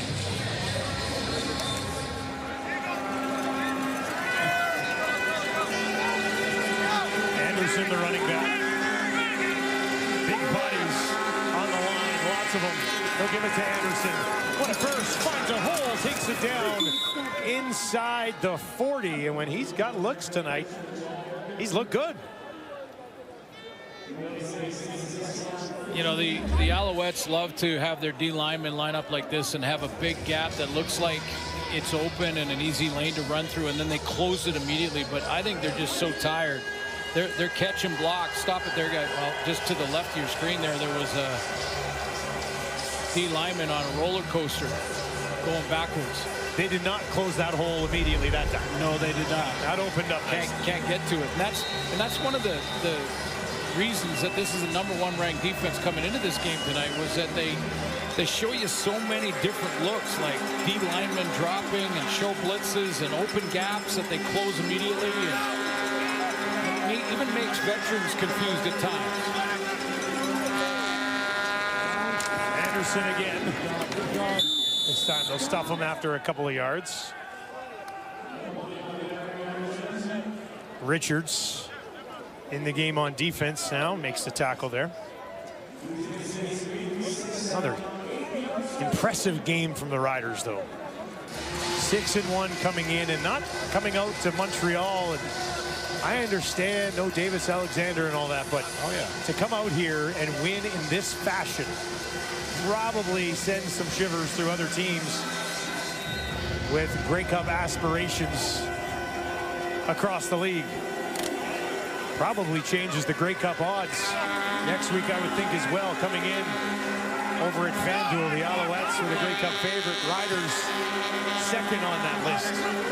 Probably not anymore. Duncan Busby.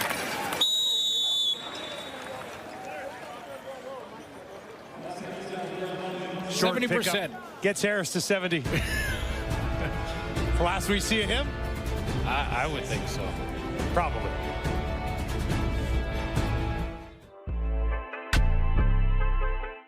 Bowl for the two Stampede Bowl competitors, Bombers, Stamps, to wrap the week on Saturday nights. Week 10 suits. Vernon Adams probably back for Calgary for that game. Sets up to be a good one, doesn't it? Lother, 3 more. Off the upright, doink. Maybe the only thing that hasn't gone right for the Riders tonight. Well, and it's not nothing. I mean, it's nothing tonight. It doesn't matter tonight on the final score. But this has been a concern for a lot of people in Saskatchewan. You know, and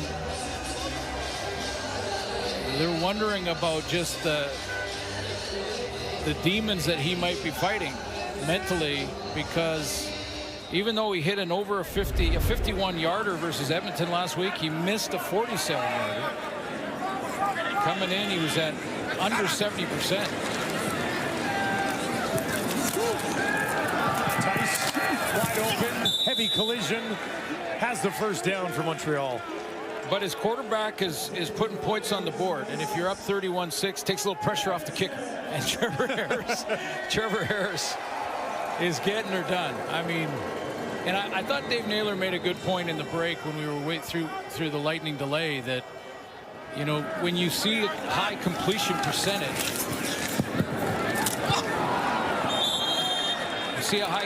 percentage, you think check down Charlie.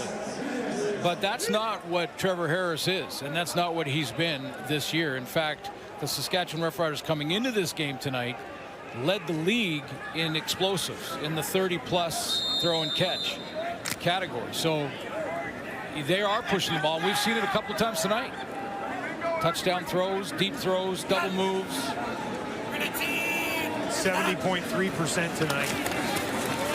The 11 in a row. See to sue the catch. And my favorite part about the panel in the break was when Kate broke down the progressions of Trevor Harris, because I loved it. I thought she was bang on. She was looking at he was looking off the defense, and she explained it. Took a little ribbing from the guys, but I thought it was great, Kate. Nice job. Riders to a bye after this in a really juicy spot at 7-1. MVP pump fake, deep shot. Oh, McCollum was there again, looking for his first of the year. Milligan was there. Look at the smile on Lacombo's face. Just not meant to be tonight. Turnover on downs. First ever interception was versus BC in the West Final. But a couple of chances to get on the stat sheet, the interception department.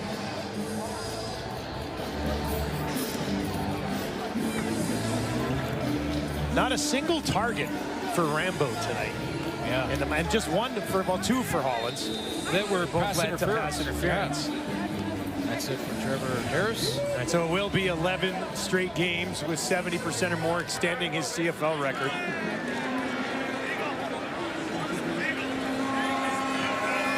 Tommy Stevens in. Run this ball into the ground here to wrap this one. Spins and gets a couple of yards. What's the hype train going to be like in Regina with the Riders going into a bye at 7-1? Well, I can't imagine. Well, this guy's done a nice job, and you take a look at 7-1 to start the season. You've got a bye coming up now to sort of get some rest and maybe even get a Sam Emilus back into your lineup. And to answer your question about the fandom, it'll be twofold. It'll be a total excitement for an entire province and about 90%, and then there'll be 10 that'll say, wait a minute, we got to be better on, you know, the toss sweep, or our kicker's a concern, or there'll be something. So they're just like every other sport fan base of all time. Exactly. Exactly. Hey, they're not perfect. They've got one loss. Yeah, against Calgary. But they have looked good tonight.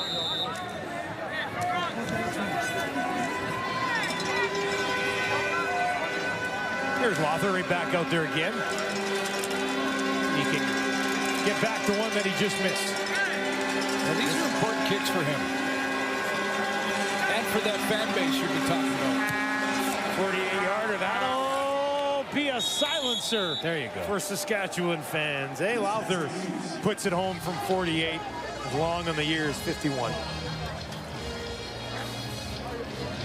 Some green in the building, not surprisingly, tonight here in Montreal. Yeah, see, almost every teammate as he went over there and coach. It's good. That's good. You're good. You're good. End the game on a high note. Yeah, right? you're good. That's what you want to do. What about Jason Moss coming off this one? Yeah, you know, they get Edmonton here. Edmonton coming in next week, who played a heck of a football game today. Honestly, I watched a good part of that before we got here to the booth. And they lost to the Ticats, who now after this loss stand alone atop the East. Right, but they had to earn it, and it went right down to the wire. Cody Fajardo had a great game. Oh, Cody Fajardo coming back to Montreal. If you're looking for storylines for that one. Didn't quite get the come-from-behind win done, and another big game for Bo Levi Mitchell. Front-runner MOP in the East, and I think we were watching tonight the front-runner in the MOP department in the West Division. And I'll put Vernon Adams in there. I thought you were going to say Brett Lawther. It's Trevor Harris.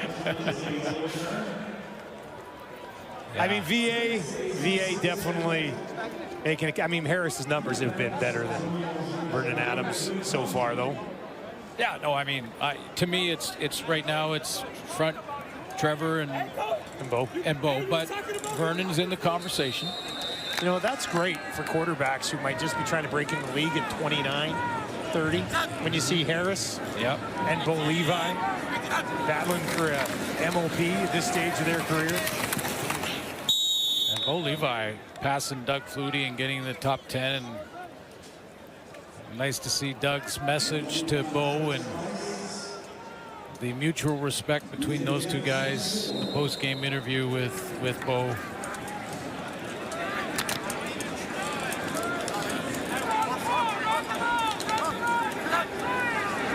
Tough night from McLeod Bethel Thompson, but hey, he's trying to have a little bit of a axe to grind or something to prove against Edmonton next week as well. Maybe a little added motivation. Been a dominant performance start to finish. These are the two teams who led the league in time of possession.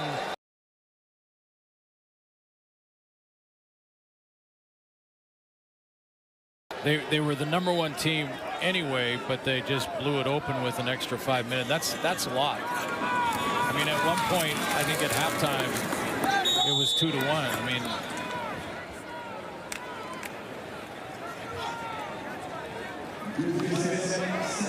just 165 yards of offense in this game for the Alouettes. Yep, that's not going to get it done. About 200 less than they usually average. Been absolutely stymied by the Riders defense tonight. Best front four in the league? That's a question. Saskatchewan, best front four in the league? They allow less than 70 yards a game against the run and lead the league in sacks. There you go. If you're looking at two pretty significant categories, I think they check a couple of boxes on that one. The Alouettes take one on the chin tonight at home, and the Riders go to 7-1. Trevor Harris completes 70% of his passes again. That's 11 straight games. He's maybe playing his best football, and that's saying something at 37. The Saskatchewan Roughriders remain perfect against the East. They go to 4-0. The Riders remain perfect on the road